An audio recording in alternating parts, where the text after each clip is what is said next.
Today I'm going to be putting the most popular methods of detecting hidden cameras to the test. Whether you're in a hotel room, Airbnb, rental property, or wherever, hidden cameras are a growing concern.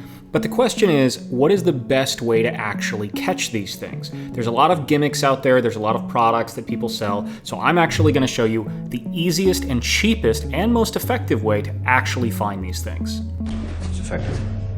Alright, the first thing to know is how these cameras actually work, because there's a feature of it that we're actually going to abuse to detect 80 to 90% of them. So, a hidden camera, most modern day hidden cameras work by using normal camera lenses and the normal camera features in high light or normal lighting effects. But when the lighting gets really low, nighttime, twilight, that sort of thing, the camera switches over to using digital night vision. And it does this by using IR LEDs, so infrared LEDs shining an IR light in front of the camera, and then the camera lens can actually see in the IR. So effectively, all this really is that when the lighting conditions get dark enough, the camera is going to switch modes, and it's suddenly going to shine basically an IR flashlight in front of itself, and then it's going to look at things as if it were looking through a flashlight.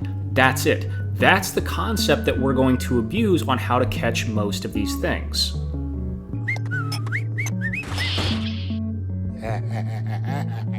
Caught you! Now, before we actually get into the detection, it's worth asking how common are hidden cameras? Specifically, how common are cameras that actually detect in the IR or can use the IR? Well, the answer, sadly, is very common.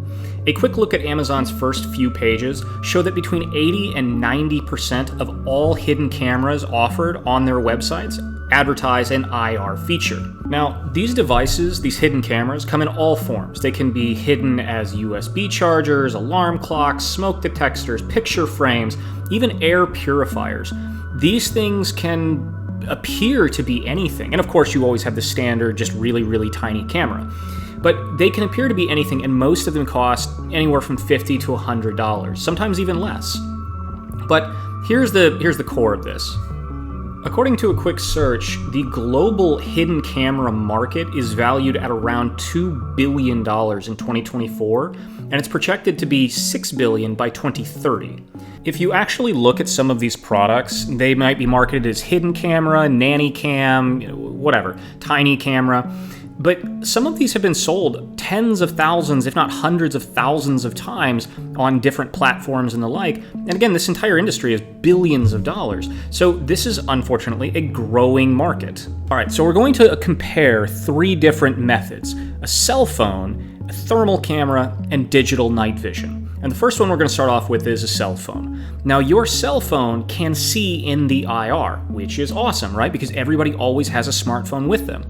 So the trick here is that if you turn on your cell phone to the camera feature and you're walking around looking at night, then you'll see the IR signature as a tiny, faint pink glow. Now, there's some pros and cons to using cell phones. The pro for using a cell phone is that you always have a cell phone on you. I would say the overwhelming majority of people who are concerned about this are probably going to have a cell phone on them anyway. Second, because you already have a cell phone on you, you don't have to go out and buy anything else. You don't have to bring extra equipment or anything else. It's just something you have. Now, that's kind of where the pros stop, because unfortunately, with hidden cameras and your camera's ability to actually pick up the IR, all you're going to see is a very faint pink dot.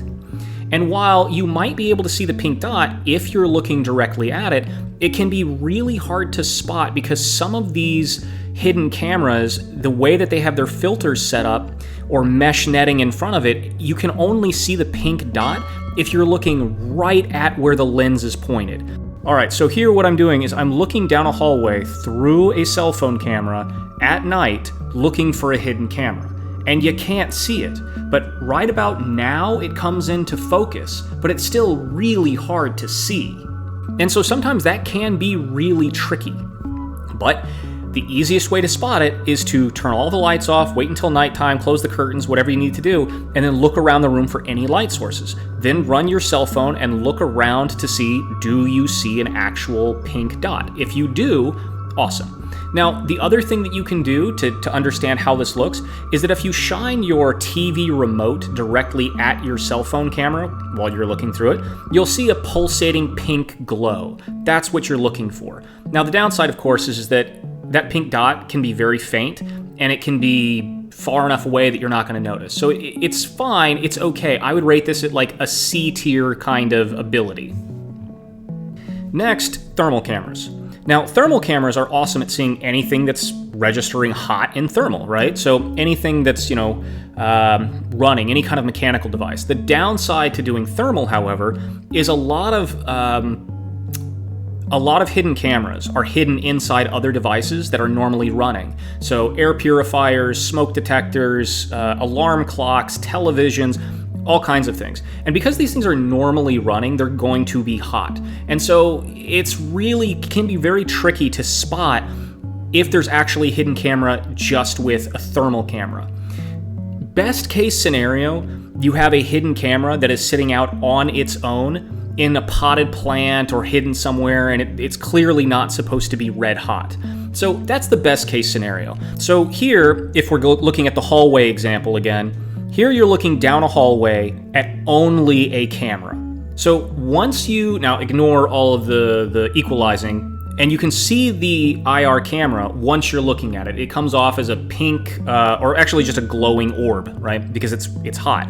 Now, that's awesome if the camera is completely alone, but if it's hidden inside something like a television or an alarm clock or something else, it's going to be very, very tricky to decipher that's a camera. Now, the other downside to having a thermal camera for this purpose is that thermal cameras are typically really expensive comparatively to anything else on this list, but also they're bulky. And the vast majority of people who are going to be wanting to detect hidden cameras, they're going to be in hotels, Airbnbs, etc. You don't want to have to bring with you a giant bulky camera on top of everything else that you're going to be bringing on your trip.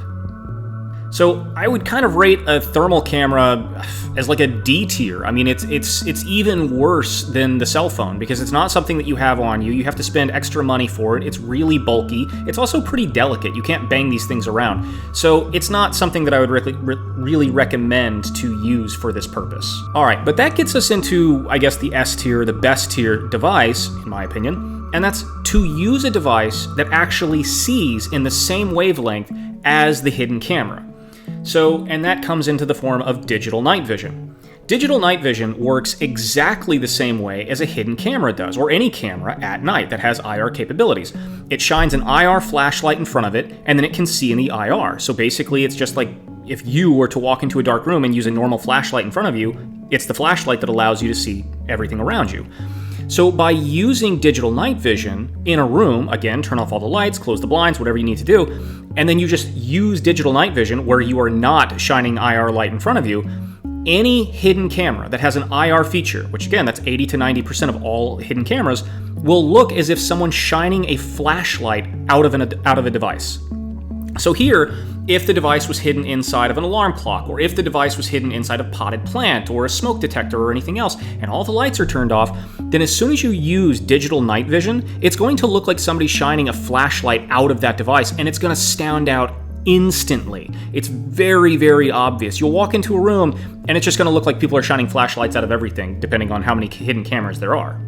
Now, you can get a small little digital night vision like this guy for about $150. It's about the size of a deck of cards. It's fairly robust, and it's really all you will ever need. So one more time, going down the hallway, you've got a hidden camera at the end of a hallway, and you're peeking out.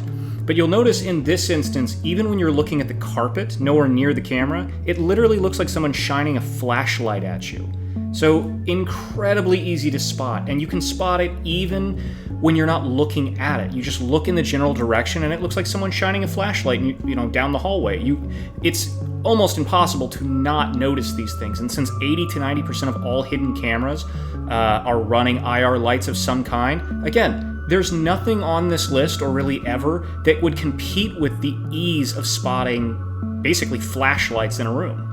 So something tiny like this that you can just throw in your suitcase for about $100, you'll be able to detect 80 to 90% of all hidden cameras forevermore, and you don't ever have to worry about it. So this to me is by far the easiest, best device. All right, to kind of wrap things up, you've got thermal on the left, a cell phone in the middle, and a digital night vision on the right. And you're looking down the same hallway for the same hidden camera.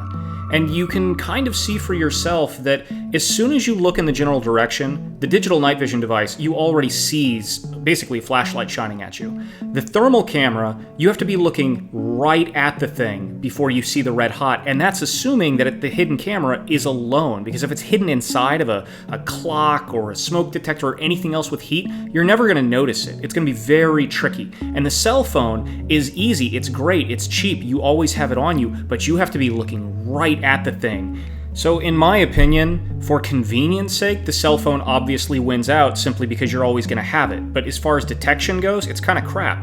But with the digital night vision, I mean, if you're going to go on holiday, if you're going to be packing suitcases anyway, throw something small like this in your suitcase, and 80 to 90% of hidden cameras will never be able to spy on you without you detecting them instantly. This is by far, in my opinion, the easiest, most effective, and cheapest way to actually spot 90% of hidden cameras anywhere in the world.